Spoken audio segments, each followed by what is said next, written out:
But again, the encouraging part is that there is a role for the microbiome, which we can harness to improve disease or to predict disease. So it means that somehow the bacteria from this group, which is generally thought to be a very beneficial bacteria, produce short chain fatty acid, but somehow they can cause or promote disease.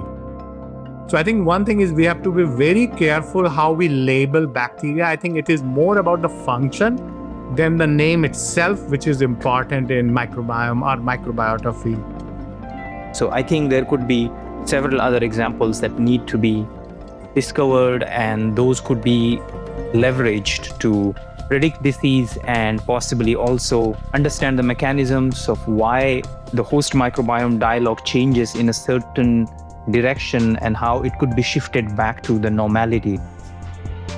I'm Ashutosh Mangalam, Professor of Pathology at University of Iowa, Iowa City, Iowa, USA.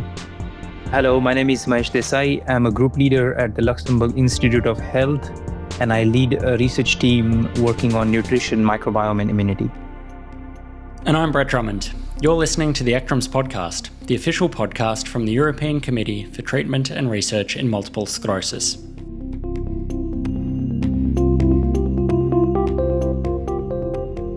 Welcome to today's episode, where we're diving into one of the most exciting areas of MS research right now, the gut microbiome. For a long time, it was seen as something happening on the periphery, but we now know the trillions of microbes in our gut play a big role in shaping the immune system. And there's growing evidence they may influence both the risk of developing MS and how the disease progresses. We'll talk about the latest discoveries, what they could mean for new biomarkers and treatment strategies, and where the field is heading as we move from simply finding associations to actually testing interventions. I'm joined by two guests, Mahesh and Ashutosh, who are true leaders in this space, widely published, internationally recognised, and across the rest of this episode, they'll be sharing their incredible insight into how the microbiome can change the way we think about MS. Mahesh, Ashutosh, thanks for joining me. Thanks for having me. Thanks for having me.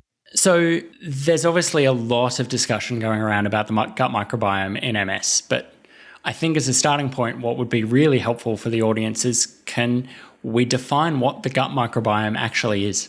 So I generally take a very big picture view so if you ask the question first, why we have a gut microbiome, because that's the first question. It is associated with so many health conditions. So if you go back, the way I think about it is that we know human evolution is nutrition-centric. It means human, when they were evolving as a species, they have two options. They can be a herbivore or they can be a carnivore.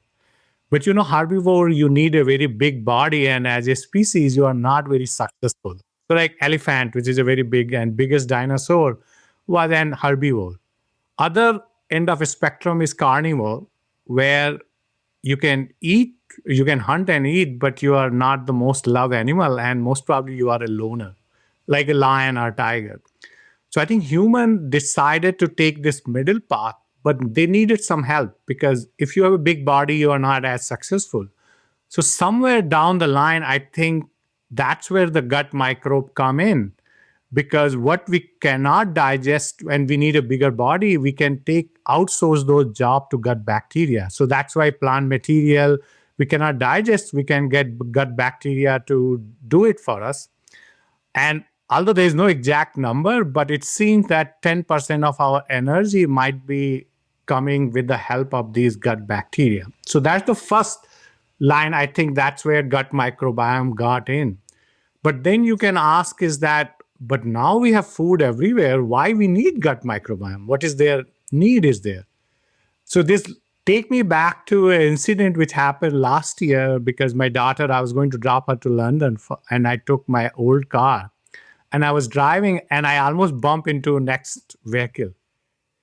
So what happened that during the year evolution, when Henry Ford had this basic car, is just go from point A to B. But nowadays in a car, you have a reverse view. I mean, you need a camera for backup. You have a blind spot mirror. It is not that you cannot do those jobs, but we have outsourced those jobs to big technology. So somebody who is learning these driving skill now, they don't know how to lane change without a blind spot mirror. So the same way gut microbiota have been integrated with our physiology so much that we keep increasing the rent. What else you can do for us? And I think now they do so much. They train our immune system beside helping digest our food. They are the second brain because the maximum amount of neurons in body after brain is in our gut. So they are doing so many things. So I think that's how gut microbiota is so much integrated with human physiology, and anything which can disturb it can disturb normal human being health condition. So that's how I look at a gut microbiota. Because, and one, you can always ask that, what is the proof? So if you look at the two big study on hunter gatherer, when they don't have access to McDonald's, Taco Bell, or Pratt and Manger, is when they have only two kind of microbiome. One is wet season microbiome, where you need lots of plant-based food, so you have these bacteria which are different. And then you have a dry season microbiome, which is hunting meat-based. And the microbiome between wet season and now have changed a lot because we are losing lots of those. So I think microbiome, to put it all together, microbiome has been integrated so much to us as the new technology has integrated with the car, and we need them to drive our cars. And so I think, there's some really interesting analogies there. I don't think I've ever thought about the gut microbiome in the way that you've just described it, clearly linking it to diet, which we will get to later in the episode as well. Mahesh, I guess for you, one question following on from that. If we're talking about studies and research into the gut microbiome, and we see these associations and things that we will get into in the next sort of question, what are people referring to when they discuss the gut microbiome in terms of how do we actually restrict the gut microbiome, I guess, in terms of what this means? Because we obviously have bacteria and microbes all over our skin, all over different mucosal membranes. The gut microbiome, how do we refine that? When we talk about gut microbiome in general, literally the definition means that all different kinds of microbes in and on our body and their genetic material, that is basically the microbiome. When we say microbiota, it means just the live material, so bacteria, viruses, fungi. But when we say microbiome, it includes also their genetic material. So generally, when you speak about gut microbiome, the researchers mean all these elements. But the term has been sort of incorrectly used just to indicate bacterial microbiome, which is not accurate, but in the literature, you see it often referring primarily to bacterial microbiome. But generally, when you say gut microbiome, you're referring to all these different kinds of organisms and their genetic material inside our body and outside our body. So this also includes viruses, bacteria, fungi on our skin, in our lungs, in our intestines. Of course, the intestine is the largest reservoir because there we have sort of, as Ashu pointed out, we have sort of outsourced the responsibility of digesting the food to these microbes who have co-evolved with us. So the largest biomass is in the gut, but they also do quite important functions on the skin, for example, or in the lungs, and so on. And so Ashutosh mentioned in his response that there are things that can go wrong with this process. There's obviously a symbiotic relationship that can help in a lot of senses, but in some ways, this can start to produce aberrant responses. And obviously, our discussion today is going to focus on how this may be involved in MS. What was the earliest research evidence that gave us some indication that the gut microbiome might be playing a role in multiple sclerosis? I think there were lots of anecdotal, because patient have GI issues, and I talked to some of the patients. They said, oh, they went to this country, they has diarrhea, and when they took it antibiotic, that's where. But the first scientific evidence are two studies, if I'm not wrong, from Lloyd Casper group with Javier was the first author in that paper, Journal of Immunology in 2009.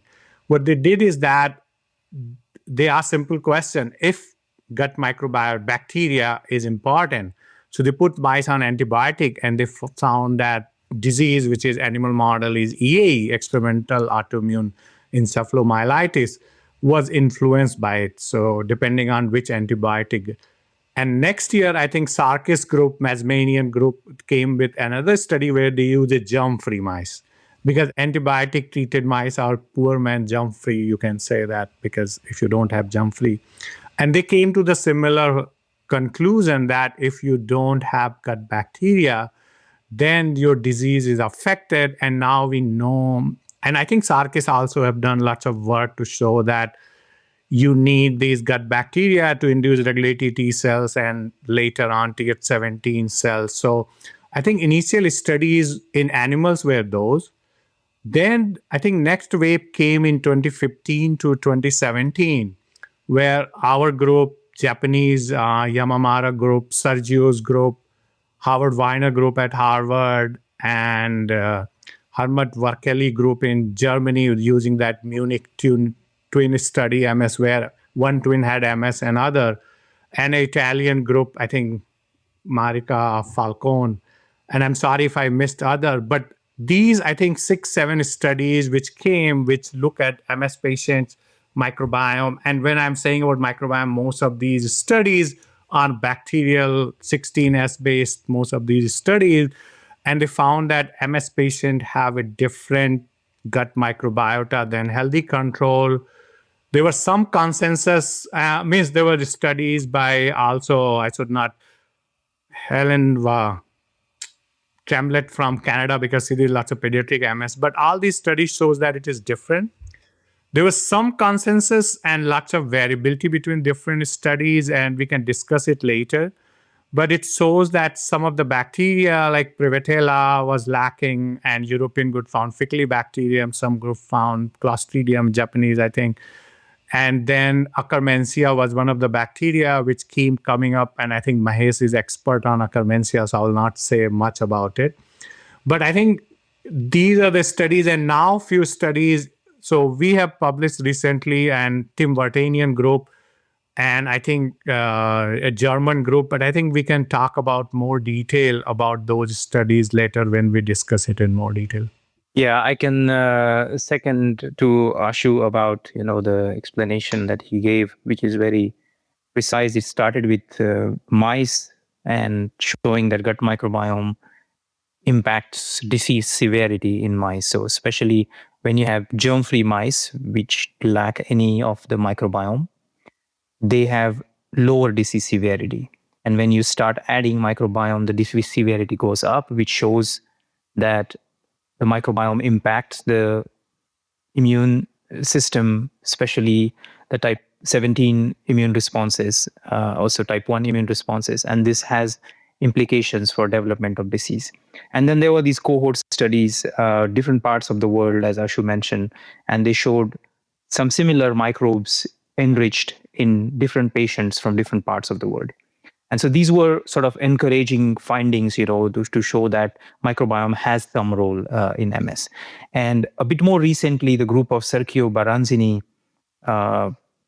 basically put together all these different studies, and they had large sort of data sets, and they showed that it's not just different microbes, but how microbes form networks with each other is quite important in MS. And then there are some taxa which are part of these networks. One of those is Akkermansia, Muciniphila, but there are also some others.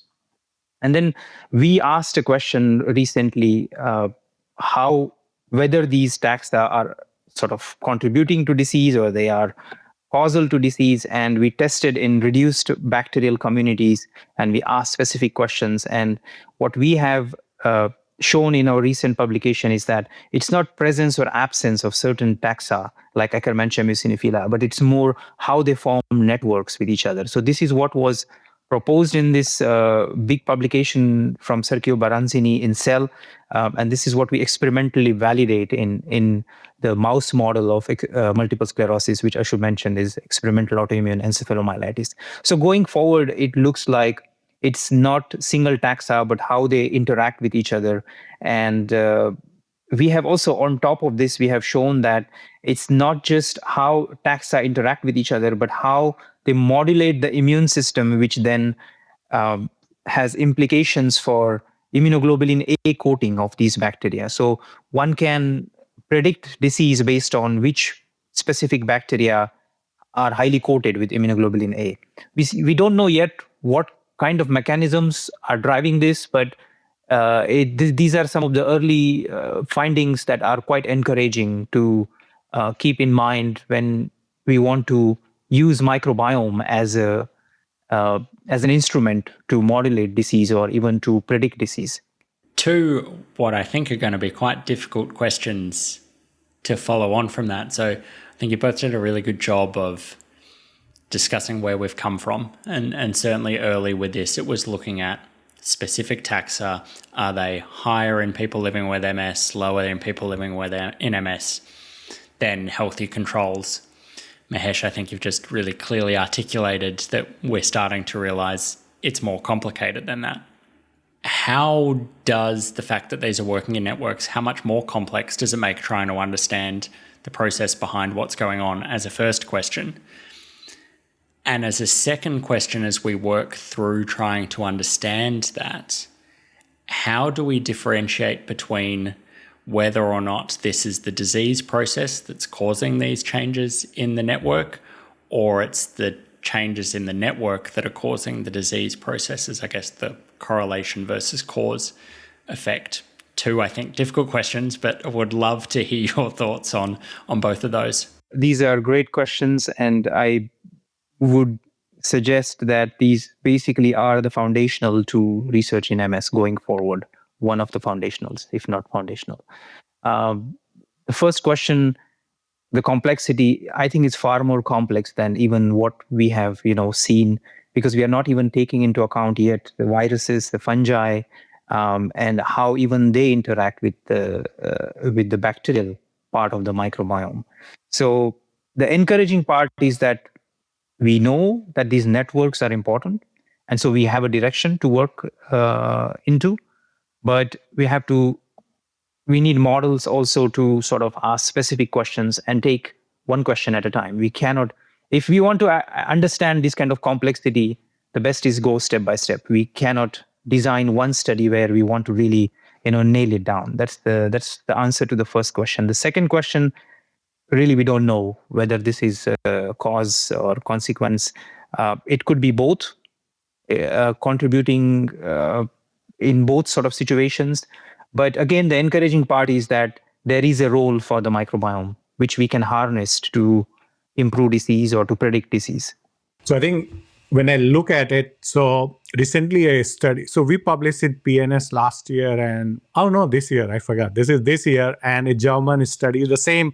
I think they have the best, twin studies are the best because you have so much control over them. I was reviewing that paper recently for this podcast. And one thing which I found, because on surface, everything looked very complex. So what we found is that they found some bacteria when they took only twin, one had MS and one didn't have MS, like healthy control. And they found a bacteria, Eisenberglia tai or something. And when they transfer it into mice, it causes disease.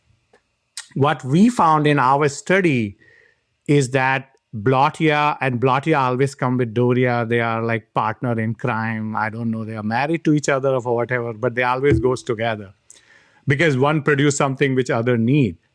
So it seems there are two different bacteria because we transfer Blottia and then, so what we when we did these microbiome studies, we found that in MS, one bacteria which is pulling the feature in MS patient was Blottia.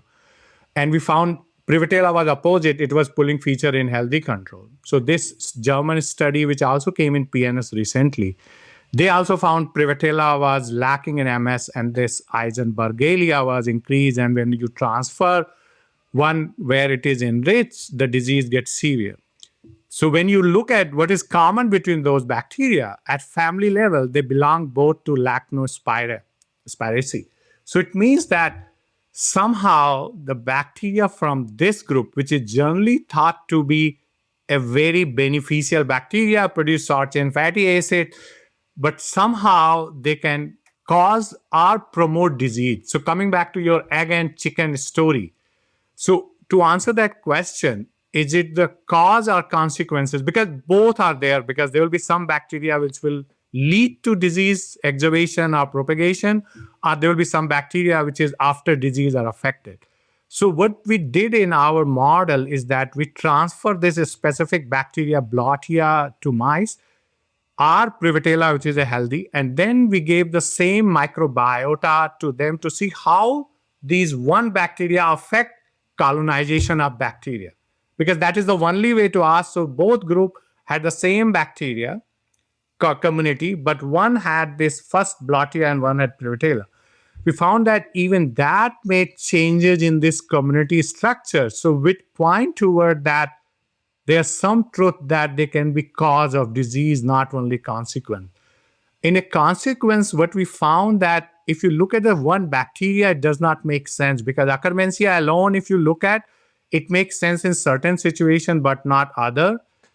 I'm not going to go into detail, but we found that Bifidobacterium to Akkermansia ratio was a better predictor. So even in these mice, these ratio went lower before even we induced disease. When we look in the MS patients, we found that in our cohort, Bifido to Akkermansia was lower. But then Mahesh was talking about this Sergio Barangini study. So we look in there, and there also we found that Bifido to Akkermansia ratio was different. So one thing which is important to point out that this ratio can be different because Bifido can be less, Akkermansia can be more, or they both can change. And we found all these scenario in different setup, because one of the reviewer wanted, why just take Akkermansia and not all of them? So I think coming back to your question, I think there are lots of, and other study, Tim Vartanian have shown Clostridia. So all of these bacteria seems firmicutes, but one thing, Mahesh, is I think everybody in microbiome field and Mahesh have worked a lot in that networking or community structure. Because it is not one, when you talk about bacterial community, it is like little town. There are lots of these different, there is a chef, there is a teacher, there is a physician, maybe there is a podcaster, Brett is also there. But what happens if Brett move out of community and you are looking for Brett to replace, but what if other Brett is a chef, not a podcaster? So ultimately what is going to happen is that we need to define what are the functions which are affected. So some of the function we see that lots of these bacteria are inducing mucin degradation. I think, and leaky gut is one of the things which is linked with lots of autoimmune diseases. So we think that somehow these community, instead of doing one thing, now start doing these pathobind, what we call it, and in more toward this path, because the community structure have changed. Good bacteria like Prevotella and Faecalibacterium has gone.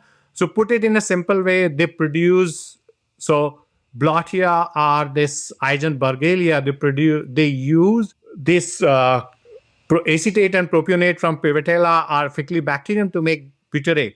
But if they are not there to make butyrate, this Prevotella and other, so then all these might feed into some other system, and that can lead to inflammation. Akkermansia is the best example. People are going to use this as a probiotic, but Mahesh work, and we have found, and at least in MS, it is always increased in people with MS. So I think one thing is we have to be very careful how we label bacteria. I think it is more about the function than the name itself, which is important in microbiome or microbiota field. Yeah, so I completely agree with what Ashu said, especially the last point. We have to really be careful before putting labels good and bad, because what is good in one setting or one network could be bad in the other. It's exactly like you get into bad company and then you have bad habits. You get into good company and you could have good habits. So I think this is a point that the field in general, especially also in the research in MS, we need to be careful about, that we cannot put tags and try to, work through these tags. Trying to make it black and white, this is not really going to help us. Well, while we don't want to put good or bad, I'm going to hope that Brett, the podcasting bacteria that's just been mentioned, gets put in the good bucket if we're going to put a label on it.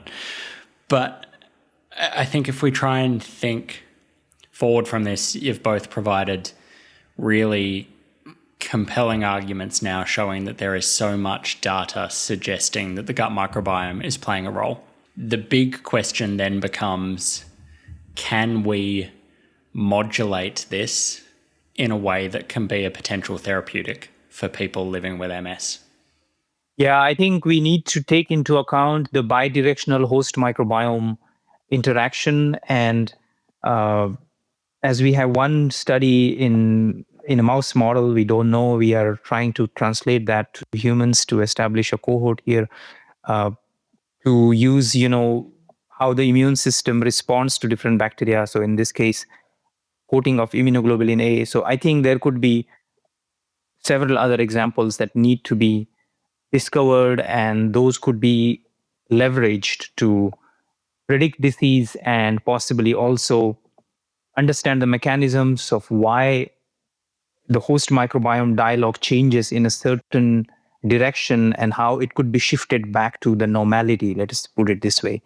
So it's not just the bacteria itself, or in future, if there would be more studies on other parts of the microbiome, viruses, it's not just those, but how we actually can improve this dialogue between the host and the microbiome. I think that will be an important direction going forward. I totally agree with Mahesh. So one thing which I always believe is that we know that diet has the biggest influence, and I think that has been theme of this whole podcast, because they are the biggest influence on microbiome. And since we cannot label bacteria as a good or bad unless we found the good bacteria, which is always good. So what we can do, we have seen that diet has the biggest influence, and most of the study, even we are doing some of the study in MS patient as well as animal model with our phytoestrogen work. We see that you can change one dietary molecule and then you can change the whole bacteria. So going forward, what I see is that once we define the function, then you will be better. So at now, I think diet is best hope. Diet plus bacteria is second best, because if you just give a bacteria, the problem is that bacteria, as a community may talk about, that bacteria is a good bacteria in a normal setting, but if in a patient setting, so I always think about autoimmune disease like a civil war. When a civil war is going, you cannot just put a good guy in there. Most probably he's going to get killed by some friendly fire or enemy fire. So what you need to do is that you need to create an environment which is conducive for this good guy to work. So that's what I think Mahesh is coming to, is that we need to find out what are the function where we need to put in. And right now it seems diet is the one of the best peacekeeping forces, you can say that, which can influence that emergence of a good bacteria, because bacteria generally, lots of them need this plant-based diet to survive, and they take up the lawn. So if you think about a good lawn, if you have a good grass, no weeds grow up. So you want this thick lawn. The way is that all bacteria which work together in harmony based on that personal. So I think most probably it is going to be a personalized medicine in the future, because a bacteria good for me might be not good for you based on our diet, genetics, and environment. So going forward, I think it has to be a symbiotic, which is diet plus bacteria together, which is going to work better than, and lifestyle changes, because anything can affect your gut microbiota, your stress, cortisol level, what you eat, where you live. And and one thing we are trying to do is that getting the whole picture, because I think Mahesh mentioned skin microbiome, nasal microbiome. So our 2 oral microbiota study is going to come this month or next month. And in another study, we are doing nasal and skin. And then we want to combine all of them together. And also fungal and viral, because they are going to play an important role, and we have to figure out that. But as a scientist, we take one step at a time. So first we understand bacteria, fungal, they study are there. Next is viruses, and then how we put all together to get a full picture. So I think that's where we are heading to. Totally agree that diet is an important, let's say, lever to manage this host microbiome dialogue that I mentioned. And so in order to use diet, we need to understand how to use it the best way, like what to target. So this is what we need to know more about. Yeah. Means even in the studies where they're doing dietary studies, we have found that not everybody is going to get benefited. One of the study which is under review, we saw that if you have certain microbe, doesn't matter what diet you take, it is not going disease, you are not going to get influenced because some of the microbiomes are very sturdy, they don't change.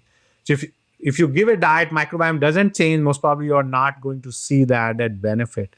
So that's what I'm saying. Personalized medicine is going to be in next decade, where when you go to a physician, he do a test. He said, "Oh, you need these functional pathway in a bacteria." I will open his cupboard and give you a capsule with a bacteria which have that functional pathway. Look, it's an exciting future ahead, I think, for this research. I mean, we have some evidence suggesting already that some of our existing therapies may deliver some benefits because of an impact that they're having on the gut microbiome, and we've seen that over the past couple of years.